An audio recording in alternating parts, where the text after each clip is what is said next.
ইনশাআল্লাহ যতদিন আমাদের এই পতাকা আছে, এই পতাকা যতদিন আছে ততদিন মুক্তিযুদ্ধের কথা চলবে, বিজয়ের কথা চলবে, স্বাধীনতার কথা চলবে। যারা বিজয়ের কথা, মুক্তির কথা বদলাই দিতে চায় তাদের বলবো সাহস থাকলে আগে এই পতাকাটা বদলায় দেখ। সাহস থাকলে মানচিত্র বদলাও।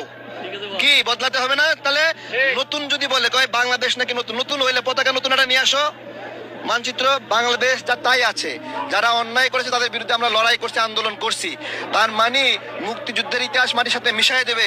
এইটা আজকে প্রমাণ যে এই সকল রাজাকার শাবকরা বলছে আজকে শোক দিবস। এই যে শোক দিবস না বিজয় দিবস, আজকে এই শোক না বিজয়। স্কুলে স্কুলে ঘরে ঘরে সব জায়গায় জয় বাংলা স্লোগান হবে। ওরা ঠেকাবে কিভাবে? কে হিরো কে জিরো সামনে ইনশাল্লাহ দেখা যাবে। প্রত্যেকটা হত্যাকাণ্ড আর নির্যাতনের হিসেব পাই পাই করে নেব। যারা এইভাবে প্রকাশ্যে ভাবনাকে হাত তুলে শিশুদেরকে গ্রেপ্তার করে জয় বাংলা বলে দেখে একটা প্রতিবন্ধী তাকে গ্রেপ্তার করা, তাদের উপর নির্যাতন, এটা কখনোই ছেড়ে দেওয়া যাবে না। প্রত্যেক স্কুলে স্কুলে ঘরে ঘরে সব জায়গায় জয় বাংলা স্লোগান হবে। ওরা ঠেকাবে কিভাবে? ঠেকাতে পারবে না। জয় বাংলা স্লোগানে এত আপত্তি কিসের?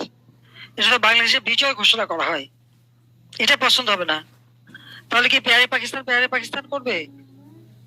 ওদের জন্য তো ওইটাই দরকার ছিল, পাকিস্তানিদের বুটের লাঠি চটা খেয়ে থাকতো, কথা কথায় তুচ্ছতাচ্ছিল্য করতো, গালি দিত, ওইটাই তাদের কাছে ভালো লাগতো। যদি লগে রেখে নির্বাচন সব কটাই ফেলবো। আমলিগ পাশে বাবারও আমলিগকে জনগণ চায়। আমলিগ চলে যাওয়ার পরে এরা এই দেশে যা উৎপাত করছে এটি করে না কেউ।